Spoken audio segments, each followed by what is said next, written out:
Welcome back again. हमने एक पिछले पार्ट में हमने टॉपिक शुरू किया था सीएसएस, और सीएसएस में हम लोगों ने इनलाइन और कुछ हमने इंटरनल जो सीएसएस हो सकती थी उनका कुछ एग्जांपल देखे। बहुत लाइट एग्जांपल थे और वो आप लोगों को होपफुली सारा आपने एग्जीक्यूट करके देखे भी होंगे। तो थोड़ा सा इसमें आप लोगों ने देखा होगा लेकिन ये आया था कि जो एज इट इज हम HTML में सिंटैक्स यूज करते थे थोड़ा सा यहाँ पे डिफरेंट थे। जैसे वहां पे कलर से बात कर लेते थे लेकिन यहाँ पे टेक्स्ट कलर हमको करना पड़ा था, थोड़ा सा दिक्कत आएगी। तो इस चीज को थोड़ा सा आपके प्रैक्टिस आपको बता पाएगी, इसी तभी आपकी सोल्व हो सकती है। दूसरी दिक्कत यही थी कि हमने एक स्टाइल टैग की यहाँ पे जरूरत पड़ी थी। हमने हेडर टैग में ही स्टाइल टैग को यूज कर लीजिएगा और बॉडी में हम उसको जाके प्रेजेंटेशन जो भी कुछ होगा उसको हम यहाँ पे एक्सप्लोर करा सकते हैं। ये दो बातों की दिक्कत थी। अब हम तीसरा जो हमारा टॉपिक था, और इसके बाद हम लोगों ने कुछ इसमें आईडी सिलेक्टर्स और कुछ हमको क्लासेस का भी यहाँ पे एग्जांपल भी हमको यहाँ पे साथ में कोट कर देना पड़ेगा कि बच्चों को वही पता चले यहाँ पे क्या। अच्छा, एक चीज आप लोगों ने देखी कि जब हमने इनलाइन वाला एग्जांपल देखा था सुबह, तो आपने एक चीज देखी होगी कि इनलाइन जो था वो एलिमेंट उसी पर्टिकुलर पेरिफेरी तक ही उसका स्कोप था जब तक आप उसको डिफाइन कर रहे थे। नेक्स्ट टाइम अगर आपने उसको सेम एलिमेंट को दोबारा से रिवाइज भी किया और वो स्टाइल यूज नहीं की तो वह ऑर्डिनरी एलिमेंट की तरह से बिहेव करता था। यही होता ना। तो हमने देखा कि अगर हम किसी पर्टिकुलर एक एलिमेंट पे काम कर रहे थे तो हमको इनलाइन से काम चल रहा था।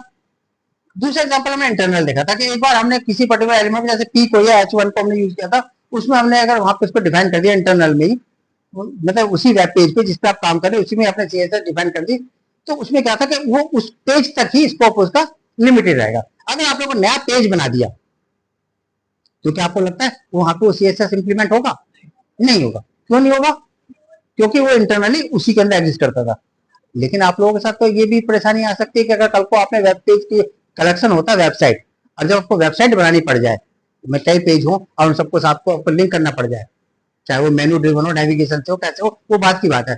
लेकिन जब आप उसको नेविगेट करेंगे तो बहुत सारे पेज होंगे और आपको लगता है, और ये भी आपको पता है कि हर पेज का जो स्टाइल है या उसकी अपीयरेंस है वो लगभग सबकी सेम जैसी एक जैसे एलिमेंट की तरह नजर आनी चाहिए। तो आपको लगता है कि हर पेज के ऊपर क्या आपको अलग अलग वो देनी पड़ेगी, क्या CSS डिफाइन करनी पड़ेगी इंटरनल? तो वो तो कोई, मेरे ख्याल से मुझे नहीं लगता कोई वाइज डिसीजन आपका होना चाहिए। उसके लिए आपको क्या करना पड़ेगा? एक्सटर्नल। एक्सटर्नल में क्या है कि हम एक पेज के अलग से एक पेज बनाते हैं। नेचुरली वो टेक्स्ट पेज होगा, उसका एक्सटेंशन आपका बस CSS होगा और उसमें जाके आपने हिसाब जो भी अपने पैरामीटर्स थे वो डिफाइन कर दीजिए, एट्रीब्यूट के साथ जो भी वैल्यू थी वो डिफाइन कर दीजिए। तो आप उसको जिस भी वेब पेज के साथ लिंक करेंगे वो एज इट इज के साथ लिंक हो जाएगा और फिर उस तरह से काम करना शुरू कर देगा। तो इंटरनल का स्कोप, आपका इनलाइन का स्कोप एक एलिमेंट तक था, इंटरनल का एक पेज तक था, और अगर हमें कोई मल्टीपल पेजेस के साथ वेबसाइट की बात कर रहे हैं, वेबसाइट पर हमें बात करनी हो तो फिर हम उसको एक्सटर्नल के साथ यूज करेंगे। क्लियर है? तो अब देखते हैं बच्चों, हमारे पास यहाँ पे करना क्या पड़ेगा कि दो हमारे पास अलग अलग पेज आने चाहिए। एक पेज में तो वहां पे HTML वाला पेज था ही था जिसको हम .html अपना कहते थे, मान लीजिए ट्राई, उसका नाम हमने दे दिया। इसमें तो हमने वेब पेज बना ही रहे थे। एक दूसरा फाइल बना लीजिए, जैसे कह दीजिए माई स्टाइल .css, अलग से, ये भी एक टेक्स्ट पेज है और इसके अंदर हम अपने डिफाइन कर देंगे कि अपना जितनी भी स्टाइल होगी, जो भी एलिमेंट होगा, अगर आपका P एलिमेंट है और अगर आपके पास H1 था या कोई आपके पास टेबल भी था, तो भी जो भी आप डिफाइन करना चाहते हैं यहाँ पे डिफाइन कर दीजिए। अब दिक्कत क्या है, यहाँ पे तो आपके मल्टीपल पेज हो सकते थे, यहाँ पे आपके पास सिर्फ आपने सिंपली एक CSS डिफाइन की। अब इस सारी CSS को इन सारे पेज के साथ आप लिंक कराना चाहते हो, तो ये जो एक बार आपने स्टाइल डिफाइन कर दी, ये स्टाइल आपके लिए हर जगह एप्लीकेबल हो जाएगी। ये एग्जांपल आपका एक्सटर्नल था, क्योंकि एक एक्सटर्नल फाइल के अंदर हमें CSS डिफाइन करके रख देनी पड़ेगी। क्लियर है? ये एक्सटर्नल का फंडा था। अब इसको हम एग्जीक्यूट करके देखते हैं, शायद आपको समझ में आएगा, नहीं आता तो मुझे बताइएगा, हम दोबारा से इसको प्रैक्टिकली एग्जाम्पल साथ और भी कर देंगे। ठीक है? तो अब यहाँ पे बेटा जी हम जो अभी तक हमने आपको बताया उसको हम एग्जाम्पल के यहाँ पे एग्जीक्यूट करके प्रैक्टिकली देख लेते हैं। वैसे बताने से कोई इतना अच्छा नहीं, प्रैक्टिकली जितना आप करके देखेंगे उतना ज्यादा अच्छा है। थ्योरेटिकली ज्यादा पढ़ाना ज्यादा अच्छी चीज नहीं है, प्रैक्टिकली उसको करा देने से बच्चों को ज्यादा समझ आता है। तो हम ये सोचे कि आपको इंट्रोडक्शन दे दिया, आपको जो टॉपिक था उसकी सिग्निफिकेंस समझ आना चाहिए, बाकी चीज हम उसको प्रैक्टिकली करके देखते हैं। क्या करेंगे बेटा कि यहाँ पर हमने एक ऑर्डिनरी अपना जैसे पहले तक हम करते आते थे, HTML बनाया, केस सेंसिटिव है, जरूरी नहीं है। फिर उसके बाद हमने यहाँ पे एक हेडर डिफाइन किया।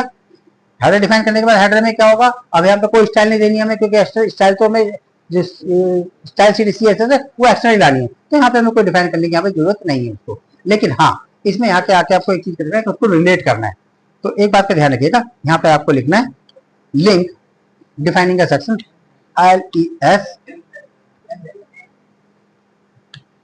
हाँ जी,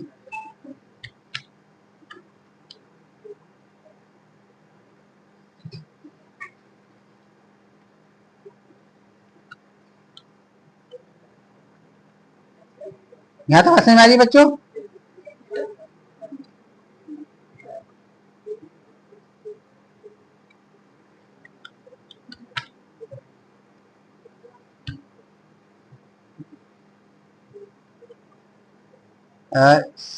यहाँ पे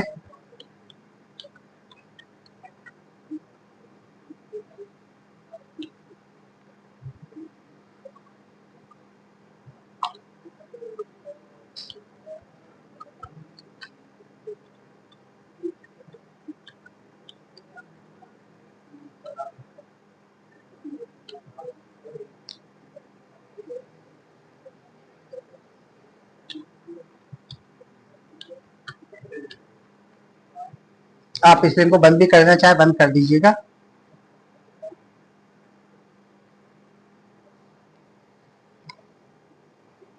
और उसके लिए ज्यादा अच्छा है कि आप प्रैक्टिस करें इसकी।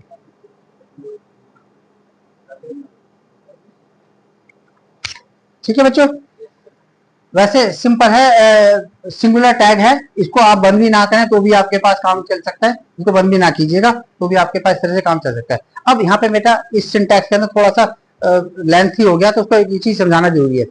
यहाँ पे मैंने क्या किया, इससे लिंक करा है एक अलग से CSS को, उसको मुझे बताना पड़ेगा क्या लिंक करना चाहता हूँ, उसको रिलेट कर रहा हूँ मैं किसी स्टाइल शीट के साथ, स्टाइल शीट यानी CSS फाइल। ये तो मैंने यहाँ पे बता दिया। कोई और इसका मतलब ये हुआ कि कोई और स्कोप भी है हमारे पास, किसी और चीज को भी लिंक करना पड़ सकता है, वो हम बाद में बात करते हैं।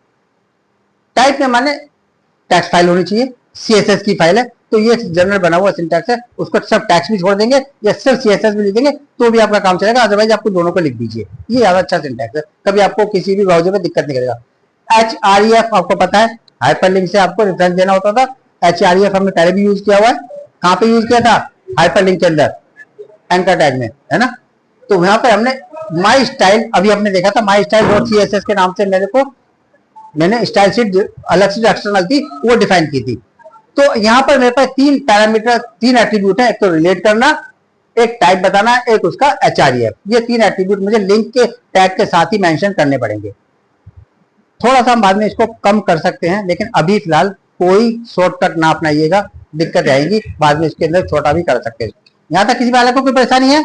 जो हमने CSS डिफाइन किया था, इसका मतलब हमने एक फाइल बनानी पड़ेगी माई स्टाइल डॉट CSS, उसका एक्सटेंशन CSS होना चाहिए, तभी वो इसको जाके लिंक करेगा।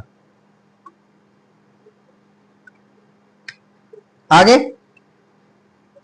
आपने हेडर बंद किया,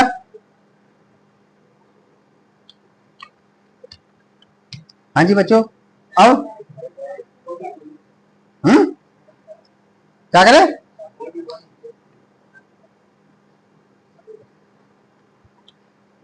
आपने तो मुझे साइड में कर दिया है तो मुझे तो देखने में दिक्कत आ रही है। अब आपने यहाँ पे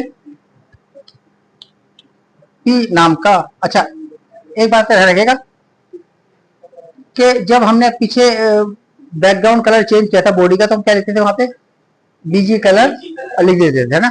लेकिन अब हम यहाँ पे हमको पूरा बैकग्राउंड कलर ही लिखना पड़ेगा बॉडी के अंदर, पूरा बॉडी का बैकग्राउंड कलर पूरा CSS के अंदर।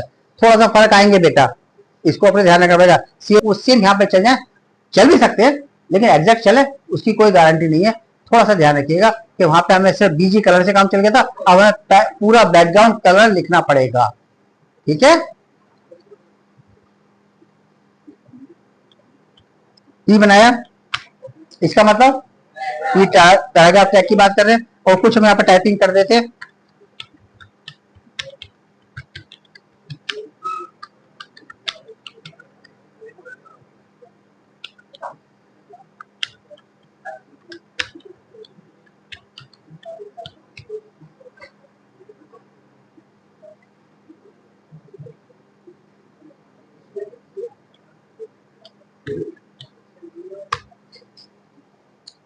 टाइपिंग करने के लिए ये सेंटेंस होता है, सब सारे कैरेक्टर्स के अंदर आते हैं, तो इसको जल्दी इसकी प्रैक्टिस कराई जाती है। तो ठीक है, हमने एक पैराग्राफ लिखा, हमने एक H1 यूज कर लेते हैं, बॉडी के लिए भी हमने बाद में बात कर लेंगे। बॉडी तो हमने यहाँ पे मेंशन कर दी पहले से ही। अब देखिए बॉडी ये पे मेंशन हो गई, अब इसके लिए CSS में डिफाइन कर लेंगे। उसके बाद हमने H3 टैग की बात कर लेते हैं इस बार। और H3 में हमने कहा सेक्शन बी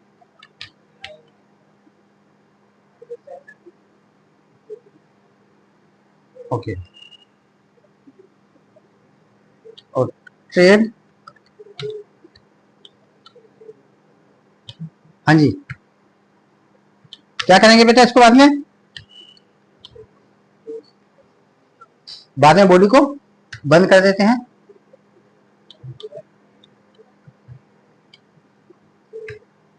और जो हमारे पहले साथ हमारे साथ परेशानियां थी कि हमको स्टाइल बतानी पड़ती सब करना, हमें यहाँ पे करने की जरूरत नहीं है, क्योंकि हमने वो चीजें अलग से CSS के साथ डिफाइन करनी है। स्टाइल वगैरह यहाँ पे देने की यहाँ पे आपको कोई जरूरत नहीं पड़ेगी। अब उसको जरा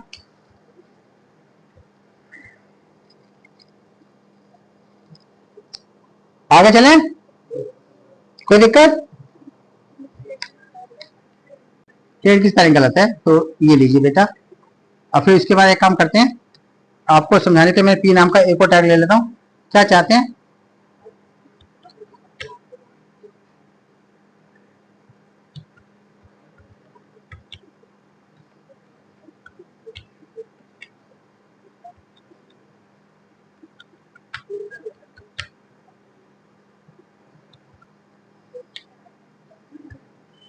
मैंने ऐसे हाइपोथेटिकल लिखा है, कुछ ऐसा मत सोचिएगा कि 20 आंखें बचे, लिखना था तो लिखा है, लिख दिया। सेव करें।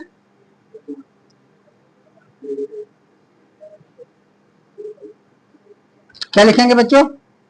CSS sorry CSS3.html। कहां पर? डेस्कटॉप के ऊपर। इतना प्रोग्राम आप लोगों ने करें, क्या इसमें कोई सिंटैक्स मैंने नहीं ढूंढी, मैं तो सब टाइपिंग करी, मैं तो देखा भी नहीं कोई सिंटैक्टिकल एरर तो नहीं थी, सब ठीक था। ओके, जैसे जैसे हमने टैग खोले थे, अब हमें बेटा जी एक और फाइल खोलनी पड़ेगी, उसका नाम क्या होगा? mystyle.css। और उसके नाम को क्या डिफाइन करने पड़ेंगे?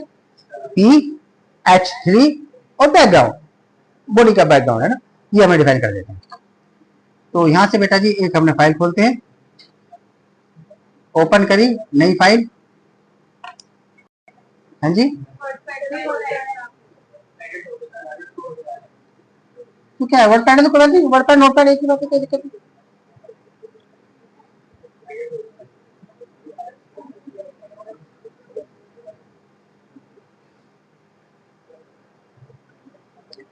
पूरा इसमें हमारे पास कलर नहीं आया, बाकी सब हुआ है। कलर बॉडी का बैकग्राउंड कलर चेंज नहीं हुआ है, यही है ना? जब एक बार देख लेते हैं, बाकी तो सब हुआ है, बाकी सब क्लियर है। चल मार्जिन हो तो गया लेफ्ट साइड से।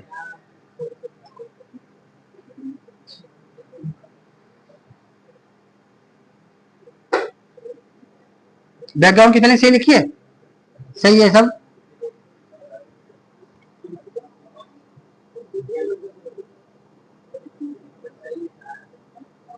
और कोई कलर बता दो, यहाँ तो कोई दिक्कत नहीं है।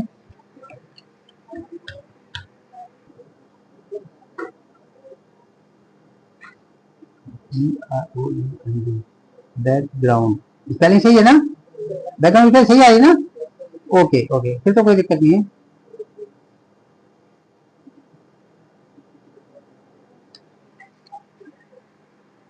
बच्चे कह रहे थे कि सर ये हमें ऐसा ये नहीं आ रहा, ये लो इसको मैं शो कर देता हूँ, अब मेरे पता चल जाएगा।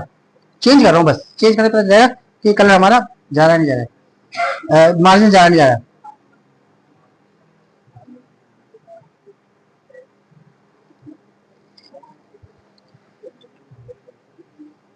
क्लाइंट में भाई साहब इतनी देर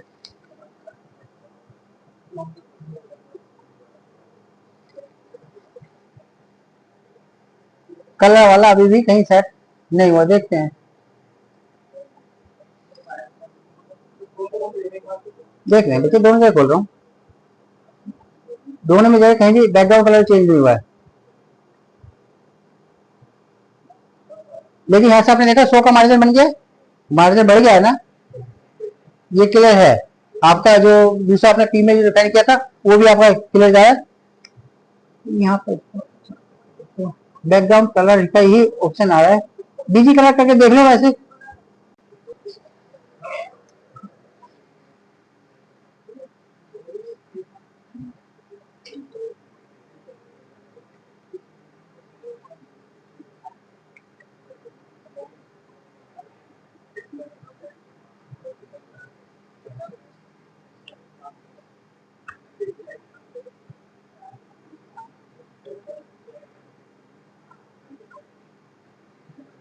मैं ऐसे करके देख रहा हूँ, ये सिर्फ हाइपोथेटिकल बात है, सिर्फ ऐसे करके देखो, ऐसे चलता नहीं है, लेकिन फिर भी पहले चलता था तो इसे चला रहा हूँ भैया।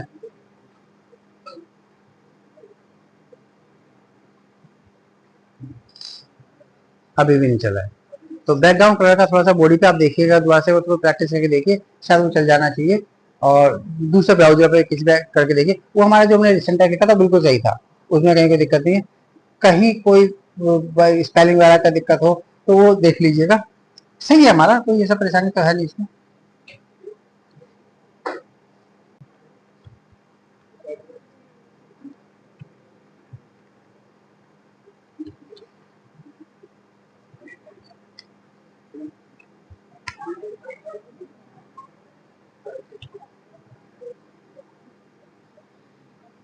भाई आप ये कर सकते हो,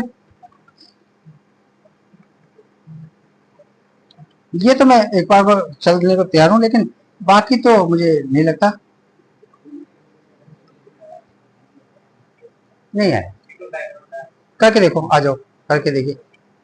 ठीक है बेटा, आप इनको एक बार कीजिए, फिर सिलेक्टर का और क्लासेस का हम एग्जांपल आपको प्रैक्टिकली सीधे डायरेक्ट कराएंगे, और उसको फिर आप प्रैक्टिकली जो करने के बाद फिर उसमें हम थोड़ा जो भी हुआ उसमें थोड़ा ज्यादा काम भी करना पड़ेगा हमको।